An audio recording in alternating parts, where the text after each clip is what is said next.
J'essaye de faire ça de manière synthétique et claire. Donc, nous, on était le groupe qui se penchait sur la question de la diversité des lieux et des liens.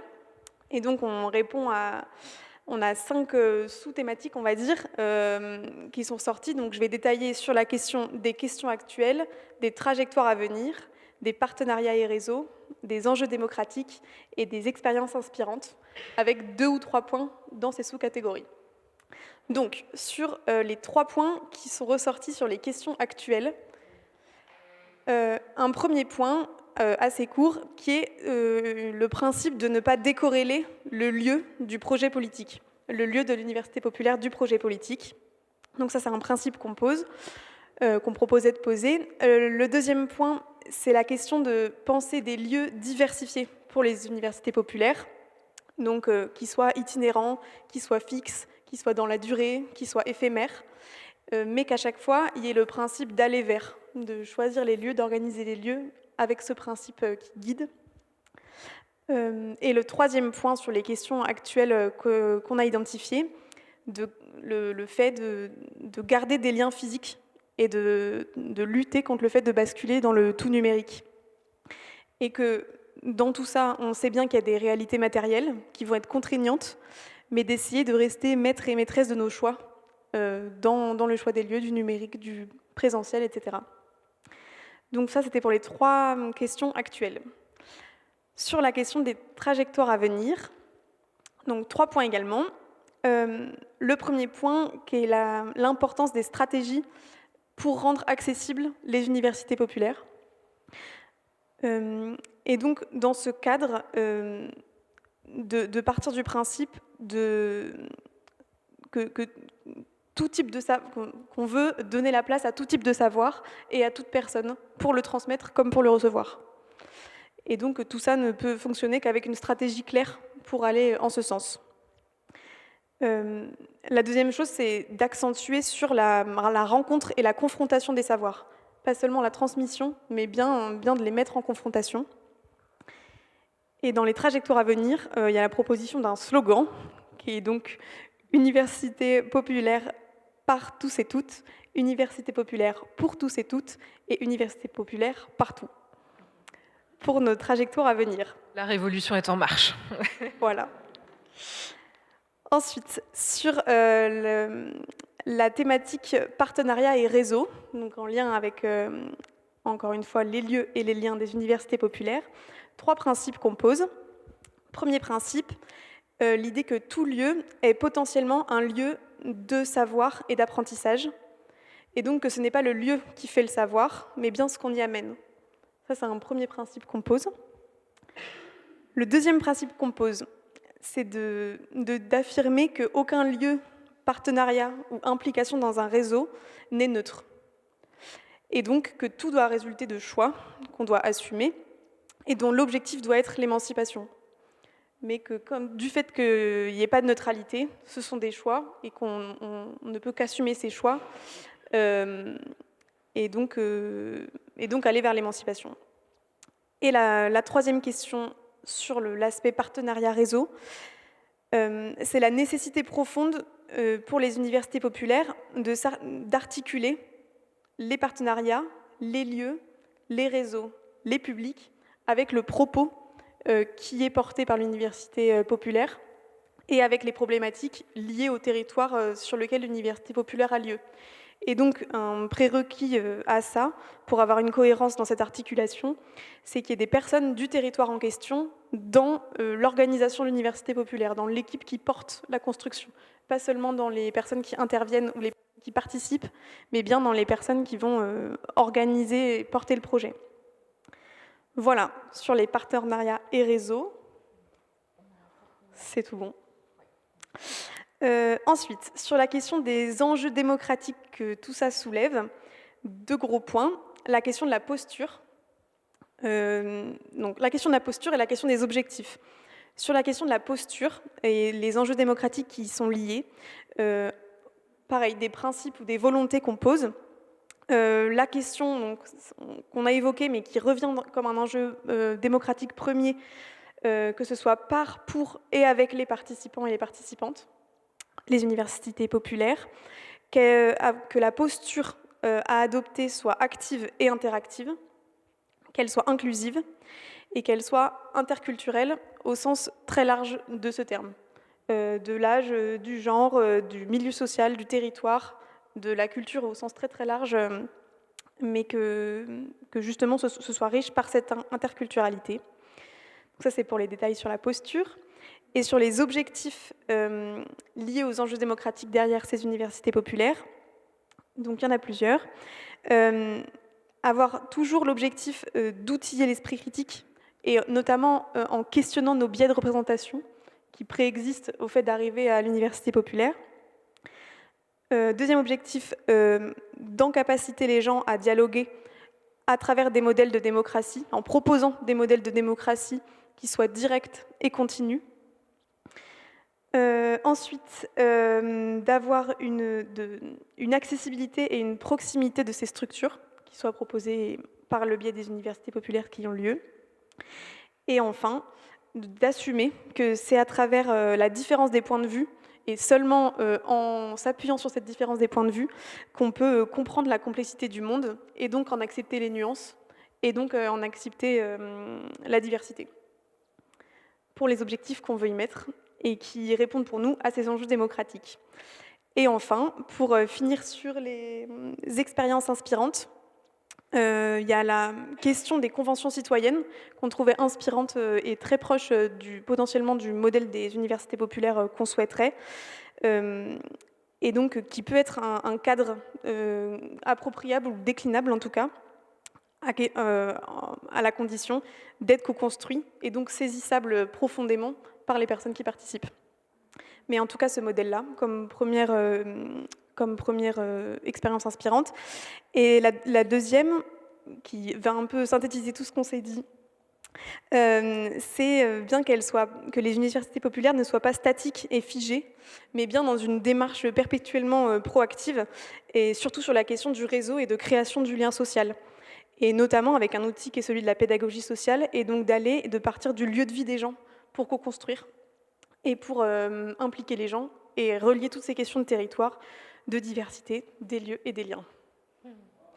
Bravo, très belle synthèse, bel exercice. Je vais reprendre le deuxième micro. Donc oui, vous avez saisi que l'idée, c'est aussi que vous repartiez avec des pistes de travail, des idées. Et puis là, je crois qu'on voit que ça a phosphoré et que des idées ressortent. Alors, on va passer à la restitution de la deuxième commission sur la diversité des connaissances. Qui commence? Ouais. Ouais. Ouais, ok. Hop. Je vous laisserai vous passer le micro. Oui, nous on est 3 intervenants. Du coup, moi j'avais la question des trajectoires à venir et des questions actuelles. Du coup, on a identifié 3 points principaux pour ce qui concerne les trajectoires à venir. D'un côté, la formation à la recherche, du coup, des groupes qui n'ont pas l'habitude d'intervenir, qui se retrouvent ensemble, qui partagent leurs connaissances, et les mettent en commun. Ils décident ensemble des sujets et des recherche et après ils mènent eux-mêmes la recherche en se faisant accompagner par un universitaire qui puisse au moins donner un cadre, mais du coup changer quelque manière des formats, pas seulement un format descendant, mais un format où c'est le groupe même qui porte sa recherche et sa réflexion. Et la deuxième trajectoire à venir pour nous, c'est le développement de l'esprit critique qui peut être fait de différentes manières. On peut, par exemple, faire des ateliers pour identifier les fausses informations, les si dites fake news, comme on peut, par exemple, accéder à des informations plus larges par rapport à ces qui nous transmettent les médias, justement, pour avoir différents points de vue, mais ça peut être aussi un partage de points de vue avec différents groupes des personnes qui nous font adopter un autre point de vue et des débats. En fait, c'est toute une autre manière de concevoir l'information et de comment on la met à l'épreuve. Et le troisième point, c'est adapter les formats au public parce que justement, il y a les problèmes qui sera abordé plus tard du public qui n'est pas diversifié. Et du coup, faire en sorte de couper cette dynamique du serpent qui se mord la tête où c'est toujours, disons, des blancs âgés un peu gauchos qui prennent les décisions du sujet qui va être abordé, de comment il va être abordé, etc. Après, les sujets n'intéressent pas forcément à de nouveaux publics ou les formats n'intéressent pas à de nouveaux publics et du coup, ça reste toujours les mêmes qui après reprennent des décisions. Et du coup, commençons à ouvrir et à adapter, à chercher de nouveaux formats ensemble avec les publics ouverts à rejoindre les universités populaires pour que ça soit adapté à tous. Et la deuxième question que j'avais, c'était sur les questions actuelles. Alors, nous, dans cette question, on a mis toujours entre les éléments à partager les développements de l'esprit critique. Pour nous, c'est le vrai socle des éducations populaires et c'est que les universités populaires, ils apportent des plus par rapport à d'autres institutions. Et après, dans les questions actuelles, on avait mis aussi les vivre ensemble et les enjeux locaux parce que du coup, on a constaté que les expériences des universités populaires sont surtout des expériences locales et du coup, parler des problèmes sociologiques de notre territoire, des problèmes en général, des enjeux de notre territoire, etc. Et après, ensemble avec le fait d'affronter les enjeux locaux et partir aussi sur une analyse toujours à travers l'esprit critique des enjeux globaux et du coup des problèmes liés à l'environnement, du rôle de l'intelligence artificielle dans nos sociétés, les questions géopolitiques, etc.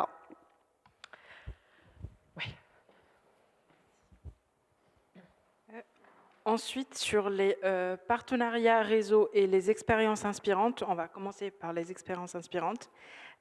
Donc, 3 points aussi. Le premier étant que l'art peut apporter ou permettre l'ouverture et susciter des échanges, débats, des confrontations sur des questions de société. Ensuite, le principe de partir des questions et du vécu des personnes, de leur savoir, de leurs expériences, les valoriser et les prendre au sérieux pour permettre du coup la co-construction, une ouverture totale. Et le troisième point, donc, il est important que des travaux des universités populaires soient préservés et valorisés, que ce soit à travers des ouvrages, des films, des colloques, des expositions, etc. Et ensuite, ça nous permet d'enchaîner sur les partenariats et réseaux, parce que les réseaux et les partenariats permettent ou devraient permettre de valoriser les productions des universités populaires. Et on note aussi un manque de temps et d'espace pour échanger entre réseaux, pour se ressourcer, pour renforcer ce lien.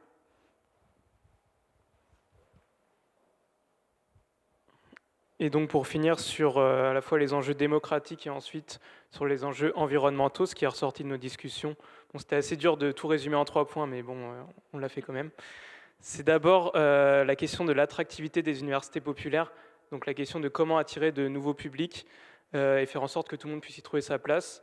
Et on s'est dit que ça passait par d'abord le format, de favoriser la convivialité, de ne pas figer les universités populaires dans quelque chose de très, très cadré, très académique. Et il y a un autre enjeu qu'on a relevé aussi, c'était la place des différents savoirs, c'est-à-dire comment faire en sorte de créer une porosité entre des individus et des groupes sociaux qui ne sont pas amenés à se confronter habituellement. Et on s'est dit que ça passait par renverser en quelque sorte la figure de l'expert ou du sachant, en commençant par partir des personnes les moins valorisées dans la société et leur redonner une légitimité. Et là-dessus, on a eu vraiment un retour d'expérience vraiment super, qui est celui des universités populaires des parents, qui font des cycles de recherche sur 4 ans, et où la première année, c'est vraiment que les parents, qui sont souvent des parents de milieux populaires, donc souvent très légitimés, qui discutent entre eux et qui choisissent eux-mêmes leur sujet de recherche en fonction de leur vécu. Et c'est que dans les années suivantes qui font intervenir des experts, des universitaires. Et sur la question des enjeux environnementaux, on s'était dit quelque chose à valoriser, c'était l'éco-pédagogie, c'est-à-dire de ne pas avoir une posture descendante et moralisatrice, mais plutôt là aussi de partir de l'expérience vécue des personnes. Et ensuite, on s'est dit aussi qu'il fallait trouver une porte d'entrée concrète pour aborder la question environnementale. Donc ne pas donner que des grands chiffres, des abstractions, mais partir de réalités qui concernent directement les gens, que ce soit donc sur leur territoire ou dans leur expérience, par exemple l'expérience de la canicule qui est très concrète. Et à partir de cette porte d'entrée, ensuite de pouvoir élargir sur la dimension systémique des questions environnementales, et là pouvoir apporter donc des connaissances plus universitaires ou plus larges sur ces questions-là. Merci beaucoup. Parfait. Bravo. Dernière commission. Ok, alors je vais transmettre le micro. Donc là, vous vous intéressiez à la diversité des publics. Alors, ça sera un peu plus rapide pour nous. On s'est concentré surtout sur 3 thématiques. On n'a pas fait à fond absolument tout. Enfin, on a un peu tout balayé, mais... Alors, sur les questions actuelles, on a surtout noté l'importance du lien social. Et donc, dans l'optique de diversifier les publics, de bien accueillir les nouveaux, on va revenir sur la question de la convivialité qui a été mentionnée un peu avant aussi. Faire des moments un peu, des repas d'occasion, des repas de fin d'année, des galettes des rois, des choses comme ça, fêter les anniversaires, avoir des vrais accueils des nouvelles personnes. L'idée étant aussi de fidéliser une partie des gens qui viennent, de ne pas avoir des gens qui viennent une fois et qui se disent oh, finalement c'est pas pour moi, de ne pas se sentir inclus.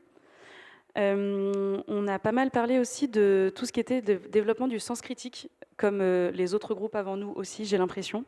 C'est une thématique récurrente quand même. Mais voilà, d'essayer de développer un peu l'autonomie de la pensée chez les participants à l'université populaire. Alors, pardon, parce que j'ai des flèches en fait sur ma feuille, c'est pas moi qui les faites, donc j'essaye de remettre dans l'ordre en même temps. Je suis désolée. Oui, non, c'est ça. Et surtout, voilà, donc développer le sens critique et notamment via tout ce qui était l'inclusion. Combattre l'appréhension et la peur d'aller vers de nouveaux formats, d'aller vers de nouveaux endroits pour les personnes qui sont éloignées en fait fondamentalement de ces types d'universités. Donc les aider en fait à franchir le premier pas, d'abord entrer et ensuite en fait les accueillir correctement et permettre ainsi le développement des savoirs et du sens critique dans une démarche d'autonomie. Et ensuite, avec ce développement du sens critique et de l'autonomie vient la question de la confiance. Donc c'est à la fois prendre confiance en soi et donner confiance aux autres. C'est vraiment une dynamique qui va dans les deux sens, et en passant par la valorisation de tous les savoirs. Donc permettre et octroyer des espaces d'expression qui valorisent tous les savoirs de la même manière. Donc un peu abolir la barrière entre savoir académique, savoir technique, savoir pratique, savoir sensoriel, ce qui permet une meilleure inclusivité aussi, une meilleure inclusion de tous les publics. Notamment, on a pas mal parlé des publics en situation de handicap qui n'ont pas les mêmes connaissances forcément, puisque leur monde se développe au travers d'autres connaissances et d'autres rapports au monde. Voilà, donc briser la peur, briser la retenue, et c'était surtout ça. Oui, voilà, les démarches de confiance, et ont été évoqués aussi les espaces de non-mixité, avec toujours un mouvement de mesures sur ces espaces de non-mixité qui permettent à la fois l'ouverture du dialogue, de prendre confiance en soi, mais qui peuvent aussi favoriser l'entre-soi s'ils ne sont pas bien modérés ou s'ils deviennent un réflexe.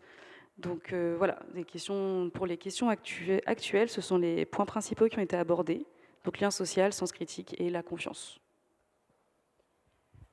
Donc je vais prendre la suite pour les trajectoires à venir. Donc les 3 éléments qu'on a retenus dans notre groupe. C'est l'inclusion des publics dans les programmes. On a parlé de co-construction des programmes avec le public souhaité. On a parlé aussi d'animation, Et on a parlé aussi d'inclure du public dans les instances décisionnaires. Pardon. On a parlé aussi de diversification de l'animation pour une diversification du public qui devient acteur. En deuxième point, on a soulevé l'importance des liens personnels. Créer des liens voilà, avec le public qu'on rencontre, qu'on souhaite toucher. Et pour le troisième point, c'est re-questionner le format et les méthodes. Donc effectivement, on a parlé de privilégier les outils, les méthodes familiers au public attendu, on va dire. Et puis, c'est donner une place au nouveau public, y compris dans les instances. Voilà, c'est ce qu'on a dit auparavant. Et le sujet brûlant, donc contexte économique et financier. Il revient souvent. Je vais terminer par les partenariats et réseaux. Donc, deux grands éléments qui se détachent. Identifier les partenaires en fonction des publics ciblés. Donc, on a parlé des mairies, des DRAGES, des CCAS, des MDPH, des écoles et autres associations. Et enfin, on a parlé donc de diversifier les moyens, donc numérique, papier, rencontres, voilà, pour également par exemple de forums d'associations et de aussi toucher les collèges et lycées. Voilà. Merci beaucoup.